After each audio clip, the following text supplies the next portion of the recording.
Pemirsa, kembali lagi di program Surabaya Now, program obrolan santai seputar hal-hal yang sedang kekinian dan juga hal-hal seputar zaman now pastinya. Dan saat ini di studio saya sudah kedatangan seorang bintang tamu yang spesial. Beliau adalah seorang wanita yang sangat menginspirasi di masa kini dan sangat memberikan suatu kontribusi yang bermanfaat bagi masyarakat di sekitarnya. Siapakah dia? Langsung saja kita sapa, ada Ibu Megawati. Apa kabar Bu Mega? Baik, Nona. Nona ya? Iya, Nona, makanya itu. Nanti saya Mbak Maria gitu aja, Iya, Bu oke. Mega. Wah, apa kabar nih Bu? Baik, Mbak Maria. Iya. Nah, ini saya dengar Bu Megawati ini adalah seorang relawan Pak Jokowi yang luar biasa loyal di Jawa Timur. Betul ya Bu ya? Benar sekali. Oh, apa sih yang membuat Bu Mega ini jadi seorang relawan? Satu, karena kita melihat Pak Jokowi adalah figur yang seorang yang sederhana. Kedua, latar belakangnya itu bukan orang luar biasa, orang biasa-biasa, tapi bisa menjadi seorang presiden. Ketiga, sudah terbukti sepak terjang beliau untuk membangun Surabaya dalam waktu 5 tahun yang kemarin. Kemudian, yang sekarang ini kita menindaklanjuti semua program-program Pak Jokowi yang secara simultan, berkesinambungan, dan bisa dinikmati oleh masyarakat warga Indonesia, khususnya warga Jatim. Wow, luar biasa ya. Ya. Pendukung nomor 1 di rupanya ya. Ya, harus. Apa yang membuat Bu Mega ini pertama kali benar-benar merasa Pak Jokowi adalah sosok yang tepat sebagai pemimpin bangsa? Momen apa waktu itu? Masih ingat nggak Bu? Ya, saya ingat sekali momen tepatnya seperti apa. Waktu itu saya pernah bermimpi Pak Jokowi 2 kali. Oh ya? Pernah mimpi. Kapan itu Bu? Itu waktu ketika Pak Jokowi barusan menjabat di tahun-tahun pertama. Oh, ketika di tahun 2016 Iya, ya? iya, baru awal-awal.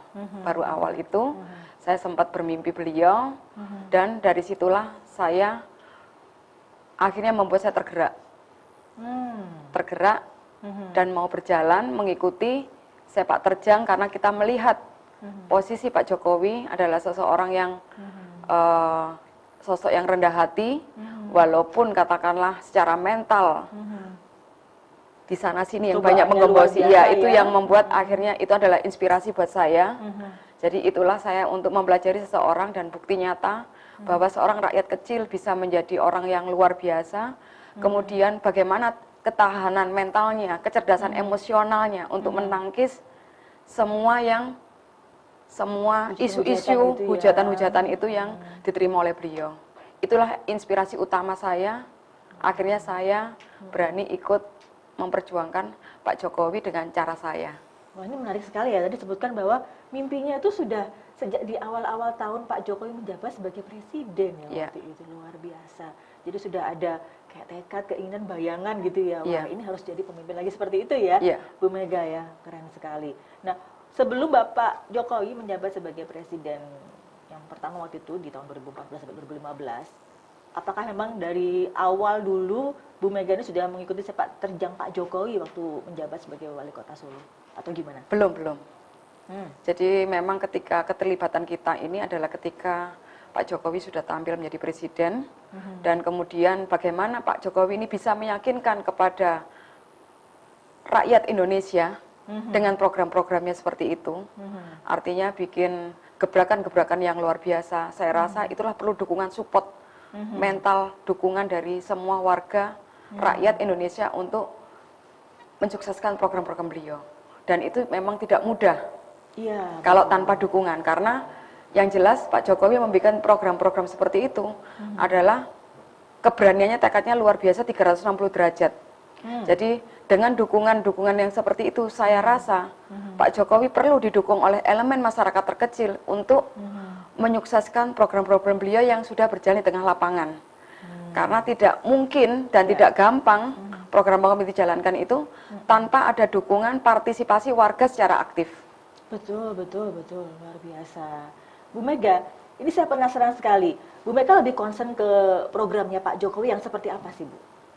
Jadi kalau kita mensikapi kita masuk di dunia relawan seperti ini, jadi kita mensikapi di dalam Pak Jokowi sudah punya program kerja. Artinya itulah tujuan orientasi kita adalah mensikapi, mengkritisi program-program kerja tersebut, mengawal. Termasuk mengkritisi juga ya? Tidak Termasuk, hanya sekedar mendukung betul, ya? iya. Oh, Artinya mengkritisi dalam hal ini seperti kebijakan yang kemarin yang terjadi adalah kebijakan zonasi PPDB. Ini menarik sekali ini. Intinya seperti itu salah satunya gitu loh. Jadi mengkritisi ini artinya apa? Di saat PPDB atau sistem zonasi diberlakukan, bagaimana kita melihat sesuatu program itu bisa positif dan negatif, kita harus melihat dengan kacamata yang real. Betul, betul. Kalau kita melihat secara positifnya, itu memang bagus. Perataan kualitas sekolah. Tapi bagaimana dari sisi kacamata sebagai warga, itu pasti yang orang-orang yang menjadi korban PPDB atau zonasi itu akan berbau negatif. Betul. Itu.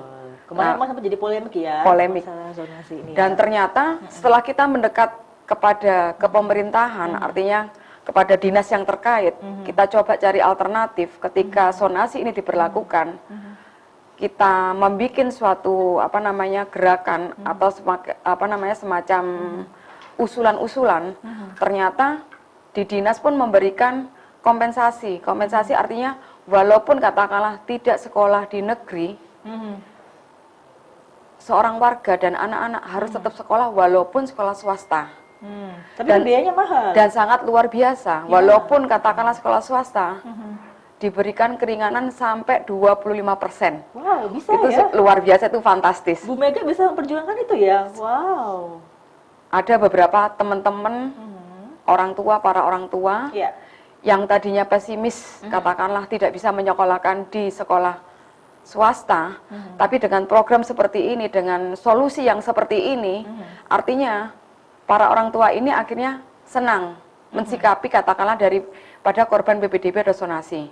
Ternyata mereka walaupun katakanlah tidak sekolah di negeri, mereka bisa sekolah swasta yang favorit, biaya yang sangat ringan, dan juga mendapat pendidikan yang sama layaknya sesuai akreditasinya. Ya. Kalau di negeri kan akreditasi A, kalau swasta juga akreditasi A. Jadi yang jelas di sini sempat menyampaikan kepada para orang tua dan para anak-anak, jangan berkecil hati, jangan berminder hati, kan gitu toh. Betul, betul. Karena apapun yang namanya sekolah tergantung pada diri kita sendiri sebenarnya. Ya. Nah, ini aja pas kebetulan memang ada program PPDB atau zonasi ini yang katakanlah pro kontra ini pasti akan menimbulkan gejolak di gejolak. masyarakat ya. Pasti ada sesuatu hal yang harus dikorbankan. Tetapi bagaimana korban ini ternyata sudah dievakuasi dengan baik oleh kepala dinas yang bersangkutan. Kebetulan kami sudah bekerja sama dengan kepala dinas, akhirnya kami direkomendasikan disuruh memilih sekolah swasta mana yang ditunjuk. Oh. Jadi akhirnya para orang tua dibuatkan rekomendasi. Oh, one by one? One by one. Oh, One by one sesuai keinginan masing-masing siswa dan para orang tua. Itu yang luar biasa. Wow, luar biasa ya. Jadi itu artinya di sini adalah sangat amazing, katakanlah. Artinya dengan pro kontra ini ternyata ada sisi positifnya gitu loh. Jadi di sini saya kemarin sempat sampaikan kepada para orang tua dan anak-anak, jangan sampai sekolah negeri itu hanya sebagai prestis, jangan sampai sebagai lifestyle. Selama ini begitu, Mega. Jadi artinya jangan sampai kita minder gara-gara kita tidak sekolah di unggulan di negeri, prestisi kita turun, lifestyle kita berubah. Padahal tidak seperti itu. Karena ini ada perubahan yang nantinya pemerataan kualitas, mau tidak mau program ini dijalankan walaupun katakanlah secara bertahap dan menimbulkan polemik yang sangat luar biasa lah, karena banyak warga atau para orang tua yang sangat resah di detik-detik hari terakhir mau masuk sekolah ini seperti itu Mbak Maria. Iya, betul. Jadi itulah pengalaman kami ketika kita terjun ke lapangan untuk di dalam kerja Jokowi ini untuk mengkritisi dan memberikan arahan kepada para warga dan para anak-anak. Dan kita juga memberikan edukasi, pendekatan secara psikis dan mental. Kebetulan saya juga seorang psikolog, walaupun saya seorang difabel juga. Jadi saya di sini mencoba untuk menyampaikan apapun yang pekerjaan kita yang di lapangan. Sampai kemarin saya juga memberanikan diri menemui Pak Jokowi pada waktu acara beliau yang ada di Surabaya, dan itu dengan penuh perjuangan yang sangat luar biasa. Gimana tuh awal ceritanya? Bu Mega bisa Oh ya, jadi ceritanya itu seperti ini. Ketika saya diliput sama tim kru bisnis online Pak Nanang, di saat tanggal 19 berita online saya sudah diposting, kemudian besoknya itu ada acara Pak Jokowi datang ke Surabaya.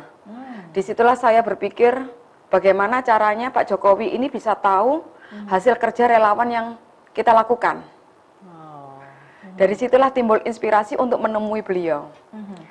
Akhirnya dengan ala kadarnya, dengan mendadak, dengan last minute, dengan hanya beberapa jam aja durasinya, ketika itu saya memberanikan diri dengan hanya berbekal membawa print-printan berita online, saya tunjukkan kepada Pak Jokowi. Saya tunjukkan kepada Pak Jokowi, dan di saat itulah saya menembus dengan beberapa, tahu sendiri kan, kalau ring satu itu kan tidak gampang, dan memang harus punya semangat yang luar biasa, semangat yang energik di situ untuk katakanlah bisa bertemu, bahkan bersuah foto pun itu juga nggak gampang. Dadakan bisa, Bu? Dadakan semua itu. Oh iya, bisa. Bisa buktinya. Ya. Jadi akhirnya alhamdulillah berkat dukungan Allah SWT, dan kemudian yang kedua adalah keberanian dan semangat saya, kita untuk menunjukkan perjuangan para relawan yang sudah selama ini memperjuangkan Pak Jokowi, ya seperti itu. Kita tunjukkan hasil printinan berita online itu kepada Pak Jokowi, di mana Pak Jokowi sempat saya membawa berkas itu tidak diperbolehkan sama Pas Pampres, sampai akhirnya direbut paksa atau seperti apa. Akhirnya ketahuan Pak Jokowi, ditarik sama Pak Jokowi. Akhirnya saya sampaikan, Pak Jokowi, ini hasil kerja nyata kita dari relawan kerja Jokowi, dan dibaca sama beliau, dan beliau membaca, bagus, ayo sini kamu foto. Sampai akhirnya saya bingung, celingak-celinguk, oh nggak ada yang foto saya. Mana ini yang foto, katanya Pak Jokowi seperti itu. Mana ini yang foto? Terus akhirnya Pak Jokowi memanggil Pas Pampres, coba difoto mbaknya ini, gitu loh. Sampai akhirnya saya menyerahkan tas sama foto, Pas Pampres itu yang memutukan saya. Akhirnya Pak Jokowi beliau bilang, kalau terima kasih ya, sudah didukung dan disupport. Jadi bisa katakanlah bertemu dengan beliau langsung itu sudah luar biasa. Kedua ditambahi hasil kinerja kita di lapangan pun kita tunjukkan, itu sudah sangat-sangat luar biasa buat. Dan diapresiasi pula oleh dan Pak Jokowi. Diapresiasi itu yang menurut saya yang excited, yang sangat amazing. Kelas saya sebagai relawan yang mungkin katakanlah mungkin Pak Jokowi juga tahu, saya pun dengan membawa badan saya juga susah. Saya juga membawa tongkat seperti ini. Ya harapan saya di tahun periode yang kedua ini Pak Jokowi semakin membawa Indonesia maju, yang memang betul tantangan ini tidak mudah, tapi kalau tidak digerakkan, tapi kalau tidak dikritisi, tapi kalau tidak ditindaklanjuti oleh para kawan relawan, itu pun juga tidak akan menjadi apa-apa. Artinya kan program-program itu yang merasakan itu kan adalah orang banyak, masyarakat banyak. Betul. Bagaimana kita yang berkumpul di tengah lapangan ini bisa melihat, bisa memandang dari sudut kacamata yang dari hal kecil sampai hal besar. Itulah yang saya inginkan, yang ingin kita sampaikan kepada Pak Jokowi, karena kita tahu, kita kepingin Indonesia menjadi negara yang besar, negara mercusuar dunia, negara yang terpandang. Jadi dengan langkah-langkah kecil, katakanlah relawan yang ini kita lakukan, insya Allah bisa mensupport. Bisa menjadi pertumbuhan yang luar biasa. Pak Jokowi, amin. Oke, kita break dulu ya, Bu Mega. Nanti kita lanjut lagi, dan pemirsa kita akan lanjutkan lagi obrolan seru kita selepas jeda.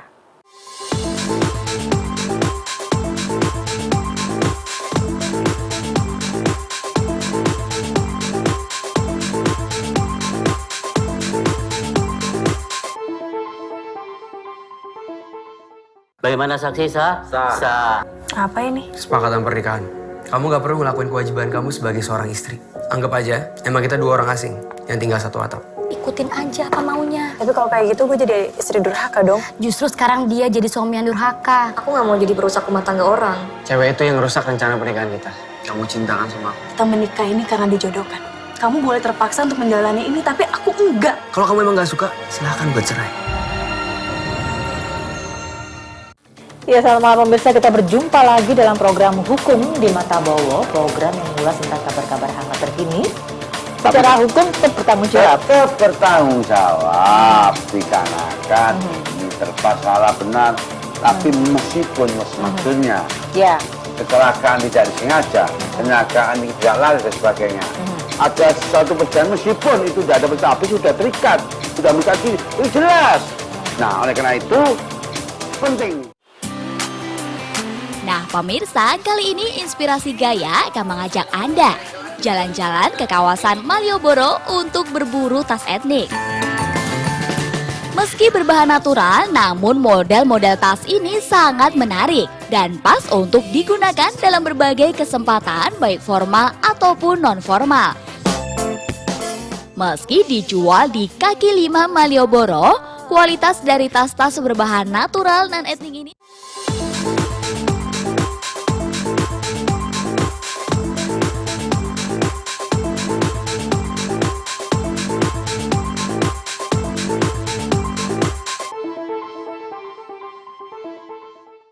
ya pemirsa, kembali lagi di Surabaya dan kita akan lanjutkan lagi obrolan seru kita bareng Bu Mega. Ini untuk Pak Jokowi, karena warga di sana sudah merasakan hasil untuk mendapatkan bukti nyata pengurusan untuk sertifikasi tanah.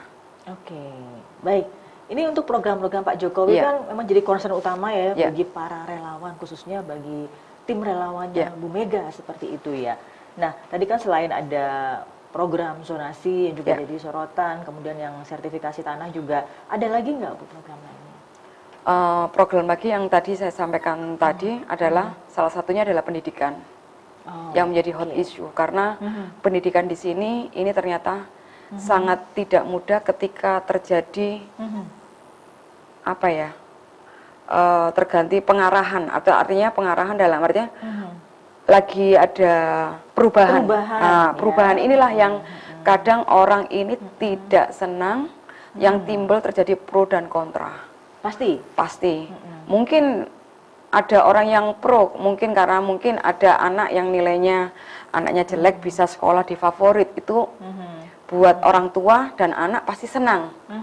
Tapi buat seorang orang tua dan anak yang mempunyai nilai yang bagus tapi tidak bisa masuk di sekolah favorit dan tidak masuk gara-gara korban zonasi, itu akhirnya menjadi suatu masalah buat mereka-mereka inilah. Bagaimana menyatukan mereka ini pro dan kontra untuk mensikapi ketika tidak menjadi konflik. Karena di pendidikan ini adalah sangat mendasar sekali. Betul. Karena kan aspek yang terpenting di dalam kemajuan suatu bangsa, kemajuan suatu daerah, bagaimana pendidikan ini bisa dimanfaatkan, dirasakan oleh masyarakat. Ya, betul. Buat apa seorang guru mempunyai standar sertifikasi tinggi kalau tidak bisa menyelesaikan pro kontra ini? Karena ini mengarahkan kepada mentality. Mentality seorang siswa. Ya, betul. Seorang siswa gitu loh. Jadi disinilah yang sangat penting ketika terjadi adalah perubahan kita menindaklanjuti tentang pendidikan ini. Efeknya sangat panjang. Bukan hanya masalah pendidikannya, tapi adalah pendidikan mentalnya. Ketika anak-anak tidak bisa sekolah di sekolah negeri atau sekolah unggulan, mentalnya pasti down. Bahkan ada anak-anak yang kita temui tiap hari nongkrong di dinas sampai tiap hari nangis waktunya. Waktunya hanya untuk waktunya hanya dihabiskan untuk nangis. Bagaimana kita sebagai orang tua akhirnya juga kita tergerak, bukan hanya kita memberikan solusi terhadap pengarahan sekolah ini, tapi bagaimana kita juga memberikan pengarahan kepada mentaliti seorang anak. Karena seorang anak ini sangat rentan sekali.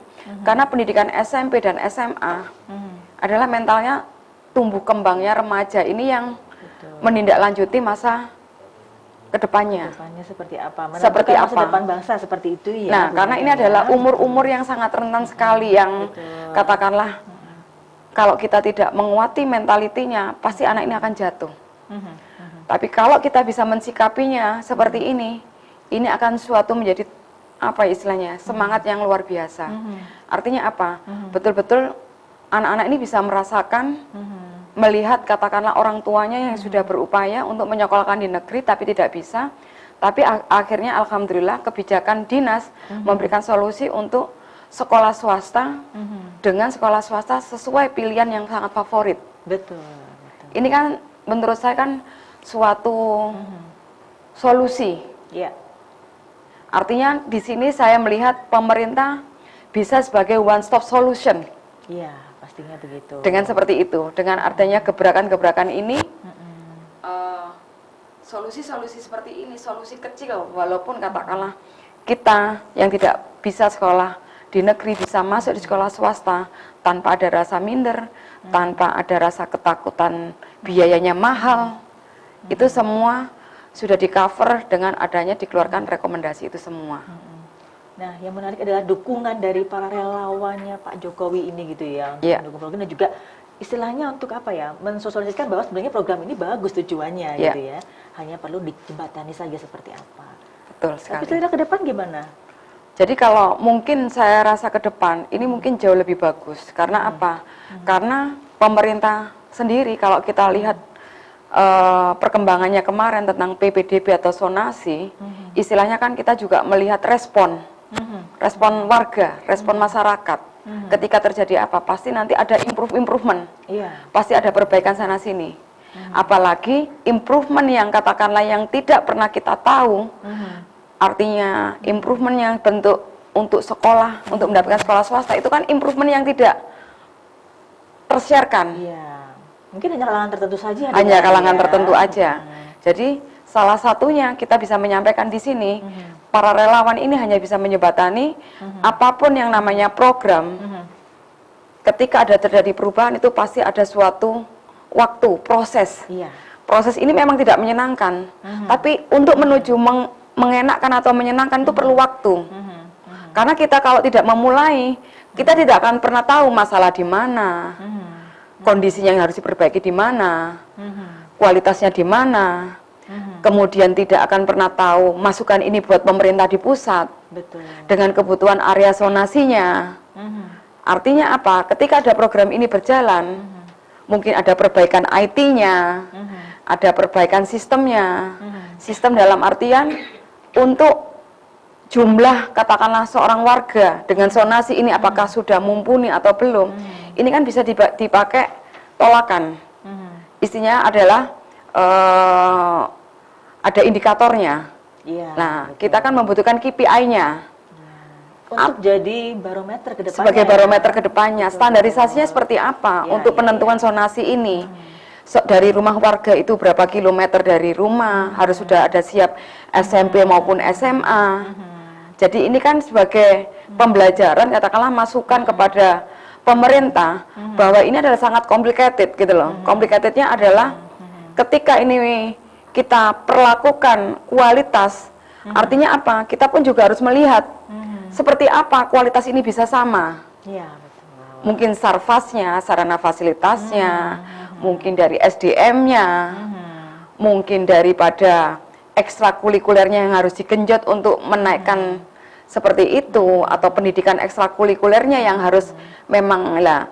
Indikator-indikator inilah yang harus penting, mungkin pemerintah harus sikapi. Standarisasi sekolah berkualitas itu yang seperti apa, biar bisa diterapkan di masing-masing standar sekolah yang ada yang tersebar di negeri, baik di SMP maupun di SMA. Jadi ini tidak mau tidak mau, suka tidak suka, pemerintah bekerja cepat ini untuk menaikkan kualitas grade, kualitas indikator untuk sekolah unggulan itu seperti apa. Jadi memang harus ada kerjasama pemerintah dengan dinas, kemudian dengan usernya, guru mungkin dan murid mungkin nantinya. Dan terpenting adalah sosialisasinya, Bu Mega. Betul Ya. Dan di sini mungkin dari relawan sendiri juga ada program untuk nanti mungkin tahun depan kan kayaknya hampir tiap tahun ya ada ribut-ribut ya kalau mau deket PPDB seperti itu. Nah, itu dari pihak relawan sendiri gimana, Bu?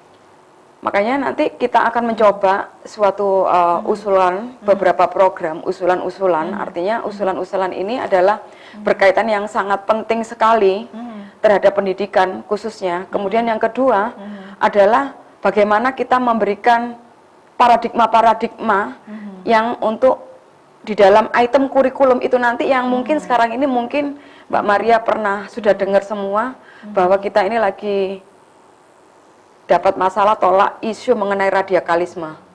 Nah, bagaimana program-program itu juga harus sudah mau dijalankan dengan program-program Pak Jokowi ini yang ada di sekolah ini. Jadi kita juga ada sekolah katakanlah kualitas ini juga menanamkan SDM-nya. Artinya dari hal kecil sekolah ini juga berperan untuk memasukkan kurikulum. Jadi ini jangan main-main karena nanti makanya kita tertarik mengkritisi katakanlah di pendidikan ini dampaknya panjang. Panjangnya seperti apa? Karena di situ nanti mental bangsa, mindset kita, mindset seorang anak itu adalah dari pola pikir. Betul. Nah, inilah yang akan nanti kita akan coba bantu untuk sosialisasikan, kita ajukan kepada dinas terkait maupun pemerintah. Kita mungkin ajukan beberapa kurikulum-kurikulum yang untuk mendukung sosialisasi adalah untuk bela NKRI. Bagaimana menumbuhkan rasa nasionalis terhadap bangsa karena Indonesia ini adalah negara yang majemuk dan memang leluhur kita yang sangat luar biasa, budaya kita sangat macam-macam dan jangan sampai budaya-budaya inilah yang bagaimana caranya bisa dinikmati sama anak-anak yang kekinian dengan zaman gadget. Mungkin tidak dengan zaman dahulu yang dengan kita penataran sampai wasting time, hanya mendengarkan tanpa kita aktif atau seperti apalah. Satu arah aja ya. Satu arah aja tanpa melibatkan bagaimana mungkin nanti kita bisa memasukkan kurikulum untuk bela NKRI, cinta NKRI itu kepada kurikulum sekolah-sekolah nanti kita masukkan di sana karena hal ini adalah masalah yang prinsip menurut saya. Karena bagaimana seorang anak bisa cinta kepada negeri tanpa tahu negeri ini seperti apa. Tanpa tahu asal-usul sejarah negeri ini dibangunnya seperti apa. Tapi tetap dengan konsep kekinian maksud saya. Iya, supaya tidak bosan ya Bu. Tidak bosan. Makanya kan dengan dukungan-dukungan ini bagaimana nanti pemerintah mungkin dunia broadcasting ini saya rasa sangat penting sekali. Artinya bagaimana ketika kita cinta terhadap Indonesia tanpa kalau ada peranan media ini tanpa pernah mendengarkan, memutarkan lagu-lagu kebangsaan kita.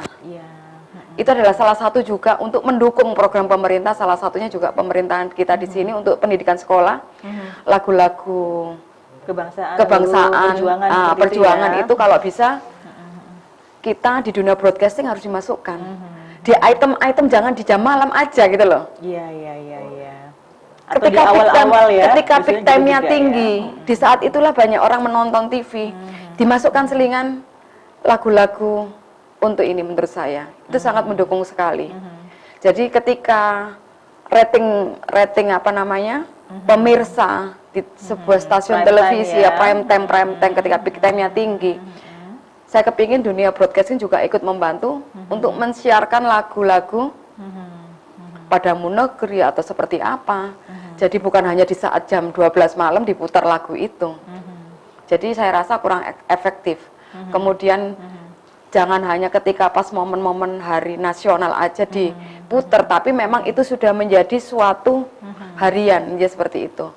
Toh itu kan hanya beberapa menit, beberapa detik aja nanti bisa. Seperti itu. Jadi itu sangat mendukung sekali menurut saya. Jadi ketika anak-anak generasi milenial, katakanlah anak-anak pendidikan sekolah maupun seperti apapun itu dimasukkan ketika acara berlangsung, tidak harus peak time, acara anak-anak jam berapa itu dimasukkan. Saya rasa itu juga sangat membantu mungkin kepada pemerintah, kepada guru-guru, kepada instansi pendidikan untuk mengenalkan. Ayo cinta Indonesia. Seperti itu. Luar biasa. Jadi kita memang butuh dukungan daripada pihak broadcasting semua karena relawan ini kita hanya mencoba apa yang terjadi di lapangan. Seperti ini loh. Apa yang harus kita lakukan? Ini. Salah satunya seperti ini. Saya rasa kalau kita sering mendengar, pasti akan seneng kok. Sebuah lagu tidak akan menjadi favorit tanpa kita keseringan. Nah, Jadi suatu kebiasaan itu yang akhirnya membuat cinta gitu ya. Bagaimana kita menciptakan habit Ya, betul. yang tidak biasa menjadi biasa. Ya. Yang tidak familiar menjadi familiar. Kok lama-lama enak ya lagu ini ya kan gitu toh. Nah, bagaimana ini tugas daripada peran katakanlah teman-teman kawan-kawan media di sini khususnya media apa ya ini ya, media Apapun itu TV ya. apapun itu ini ya kan seperti itu. Jadi ada kolom-kolom yang seperti apa yang menurut saya safety poster cinta Indonesia. Luar biasa. Walaupun kecil, cinta Indonesia. Wow, Bu Mega, keren sekali. Seperti itu. Jadi ini adalah pengalaman kami ketika kita terjun di lapangan. Saya perlu dukungan semuanya, perlu dukungan katakanlah yang dari stakeholder, dari elemen terbawah, dari seluruh masyarakat, apapun bentuknya. Kita tidak akan pernah tahu suatu program itu akan berjalan baik tanpa kita pernah menjalankan, tanpa tahu kita ada posisi-posisi mana yang perlu diperbaiki. Oke, kita break sebentar Bu Mega. Kita lanjut lagi nanti dan pemirsa kita akan lanjutkan lagi obrolan seru kita setelah yang satu ini tetap di Surabaya Now.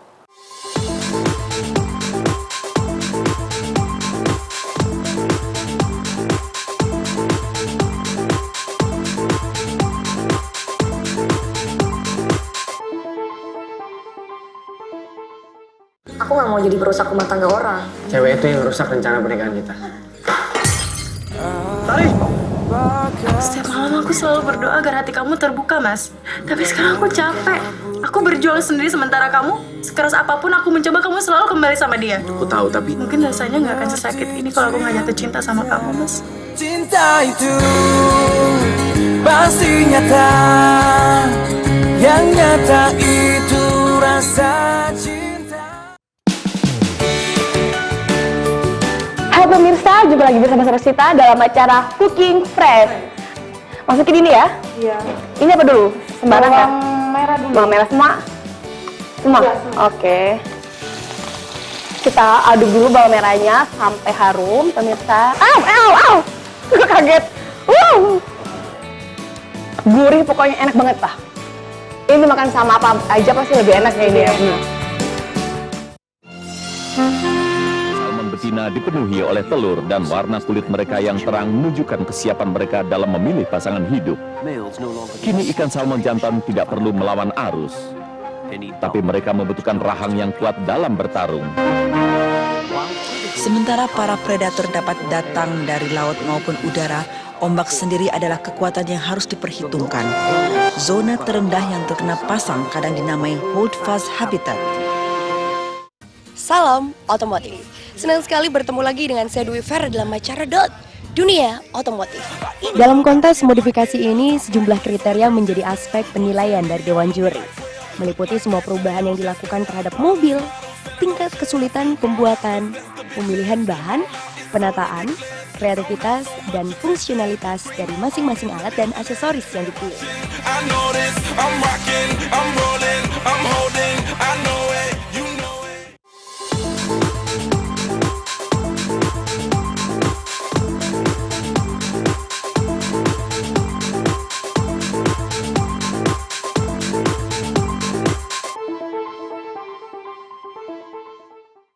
Ya, pemirsa kembali lagi di Surabaya dan kita akan lanjutkan lagi obrolan seru kita bareng Bu Mega. Bu Mega, saya penasaran sekali sebagai seorang relawan Pak Jokowi yang terjun kemana-mana ya ke daerah-daerah gitu. Apa sih tantangannya? Ada nggak sih pengalaman yang menarik, nggak terlupakan? Mungkin pernah ada yang mencemooh atau seperti apa, Bu? Ada nggak selama ini? Sangat banyak sekali. Sangat banyak sekali. Kebetulan di lingkungan saya sendiri banyak yang katakanlah dengan kontra Pak Jokowi. Tapi bagaimana kita bisa mempositifkan lingkungan kita adalah awalnya dari diri kita sendiri. Itu akhirnya menjadi energi yang luar biasa. Jadi ketika lingkungan kita sangat negatif a priori dengan Pak Jokowi, bagaimana kita menjadi diri kita yang positif, itulah menjadi energi magnet yang luar biasa buat lingkungan kita sendiri. Bentuknya waktu itu seperti apa? Bu Mega meyakinkan atau mungkin hanya menunjukkan saja? Atau gimana, Ibu? Jadi banyak di lapangan yang kita temui katakanlah lingkungan saya sendiri pribadi tentunya banyak memang yang sangat tidak respect dengan Pak Jokowi. Tetapi karena saya terlalu gigih untuk mendukung Pak Jokowi dengan seperti ini, walaupun katakanlah mereka kadang nyinyir, katakan menjatuhkan mental kita di tengah lapangan atau seperti apa. Yang penting yang jelas kita memperjuangkan program-programnya Pak Jokowi, kita menyampaikan yang pasti-pasti, menyampaikan apa yang sudah dilakukan dan dikerjakan saja. Dan akhirnya setelah tahu katakanlah kita ini sebagai relawan Jokowi atau seperti apa, dan akhirnya sampai akhirnya kemarin-kemarin ini kami mendapatkan aplaus yang sangat luar biasa dari kawan-kawan yang tadinya konflik dengan kita. Luar biasa Bu Mega ya dukungannya. Ternyata Bu Mega berhasil untuk mendukung Pak Jokowi. Yang akhirnya itu yang tadinya mereka tidak senang, tidak suka sama kita, akhirnya sekarang ini malah menjadi positif. Artinya Mbak Mega nggak salah pilih gitu loh, ini seperti itu. Karena memang kebetulan lingkungan saya, lingkungan teman main saya, lingkungan teman pekerjaan saya, itu adalah kawan-kawan dari kubu sebelah gitu loh. Tapi ketika kita ngotot dan getol atau seperti apa untuk pendukungan Pak Jokowi, akhirnya mereka dengan katakanlah yang sekarang ini tidak bisa apa-apa, maka akhirnya malah mereka ini akhirnya ya hormat dalam artinya nggak menyangka, hebat ya bisa menang ya ternyata ya. Di satu sisi saya nggak menyangka Mbak Mega ternyata udah memilih yang benar. Seperti itu ungkapan dari kawan-kawan lingkungan saya. Ketika terjadi Pak Jokowi sudah dinyatakan menang seperti ini gitu loh. Yang jelas saya di sini saya sampaikan kepada kawan-kawan ini, saya jelas sampaikan di sini saya berusaha komitmen apapun yang terjadi. Apapun yang terjadi untuk katakanlah posisinya Pak Jokowi, kita memberikan dukungan pun juga all out. Akhirnya kawan-kawan yang pro kubu sebelah, sekarang ini kita bisa bersahabat dengan baik. Itu luar biasa. Karena memang sudah ada lagi 0102 ya Bu ya. Ya, dan akhirnya Persatuan ini. Makanya akhirnya dengan adanya seperti ini, akhirnya kita bisa bersahabat dengan baik, sudah melupakan yang katakanlah pro kontra seperti itu, malah kita menjadi akrab. Ya, kalau mungkin kita tidak semangat 45, tidak punya keberanian atau seperti apa, saya rasa itu aja kuncinya sebenarnya. Karena memang tantangan di luar itu, kalau kita tidak kuat mental ya, seperti kerupuk disiram air.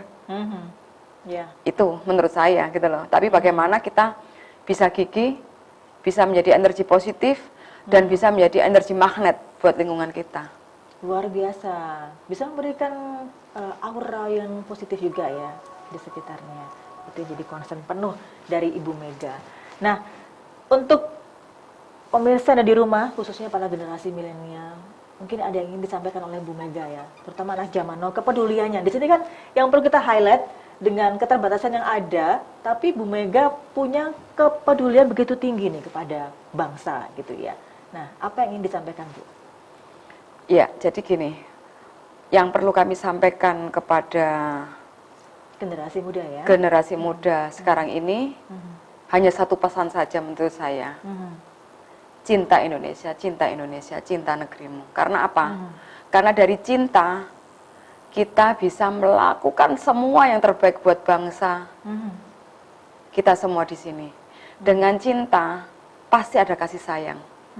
Dengan cinta, kita akan ingin membangun negeri ini yang sangat luar biasa. Karena negeri ini sebenarnya sangat luar biasa sekali. Tanpa cinta, kita tidak akan bisa menjadi negeri yang sangat luar biasa. Tidak akan bisa menjadi tumbuh, menjadi negara yang luar biasa. Karena sekarang ini banyak generasi-generasi muda yang hampir cinta negerinya berkurang.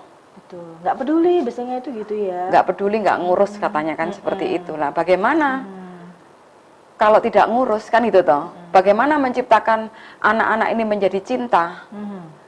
Bagaimana caranya untuk menjadi cinta? Banyak belajar sejarah. Dari sejarah itulah engkau tahu dilahirkan. Betul. Jadi yang saya inginkan bagaimana peran semua pemerintah, peran media, peran pelaku, peran masyarakat, peran warga kecil, peran semua. Semua adalah membutuhkan cinta negeri. Dengan cinta, kita bisa membuka mata kita, bisa membuka hati kita bisa membuka pikiran kita, bahwa kita lahir di negeri yang sangat besar. Bahwa kita tumbuh besar di negeri yang banyak penduduknya. Bahwa kita tumbuh dan berkembang biak di negara yang katakanlah yang sebenarnya disegani menjadi tolak ukur negara yang lainnya. Karena negara ini perlu diketahui mbaknya kan 250 juta. Padahal Singapura yang negara Asia berapa aja penduduknya, nggak ada apa-apanya. Amerika itu berapa juga. Pulau kita kan sudah luar biasa 17.000 pulau. Nah, bagaimana di dalam yang multidimensi ini